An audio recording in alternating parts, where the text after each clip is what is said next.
The House Ways and Means Committee has issued subpoenas for two senior IRS officials in connection with tax charges brought against Hunter Biden. The GOP-led panel is seeking testimony about an October 2022 meeting involving David Weiss, the special counsel investigating the president's son. An IRS whistleblower alleges Weiss said in this meeting that he did not have the ultimate authority to bring charges against Hunter Biden. CBS News senior investigative correspondent Catherine Herridge joins us now with all of the very latest details.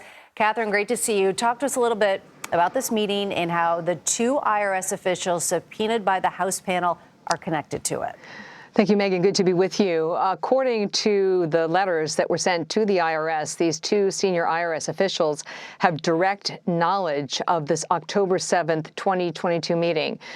This meeting is considered a pivotal point in the Hunter Biden investigation by these IRS whistleblowers. They allege that at the meeting, the U.S. Attorney David Weiss said he was not the ultimate decision maker on charges for the president's son, that he had requested special counsel authority from the Justice Department and had been turned down, and that he had sought to bring charges here in Washington, D.C., and they had been denied. This is disputed by now special counsel David Weiss, but the GOP-led committee is trying to get more ground truth on how many people knew about the meeting and whether the allegations of the whistleblowers are credible. And I'm curious about the timing. Why are House members seeking this testimony about Hunter Biden now?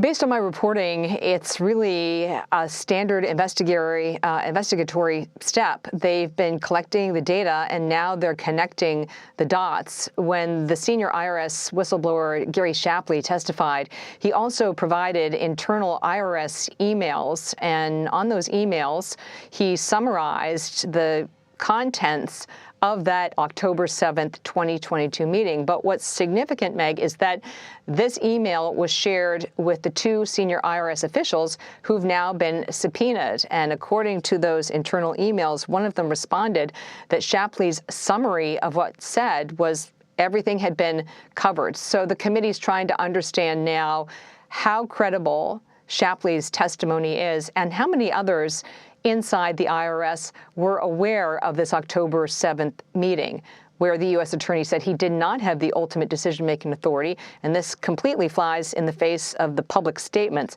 by his office. And what are we hearing in terms of a response from the IRS and from the White House? Well, I dealt directly with the IRS yesterday, and there was no response to our questions about these subpoenas and what the knowledge was of these two senior officials about this pivotal meeting in October of 2022. The White House has consistently said that there's no evidence that Hunter Biden's business deals were connected to his father. The GOP dispute that characterization, saying that in their view, this was a scheme, an alleged scheme, to enrich the entire Biden family. We did get a response from the Democrats, the minority, on the House Ways and Means Committee. And they said the chairman of the Ways and Means Committee has the sole discretion to issue subpoenas. However, yet again, the majority is cherry-picking to build a politically expedient narrative. The committee has a duty to seek the whole truth related to these allegations. And when more than 59 individuals have relevant information, sending two subpoenas is premature.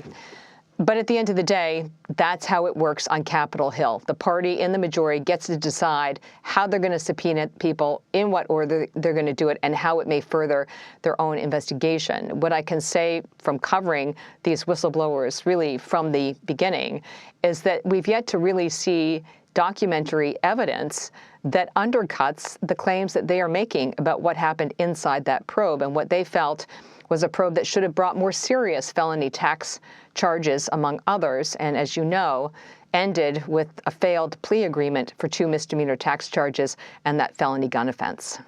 All right, Catherine Herridge breaking it all down for us. Thank you so much. You're welcome.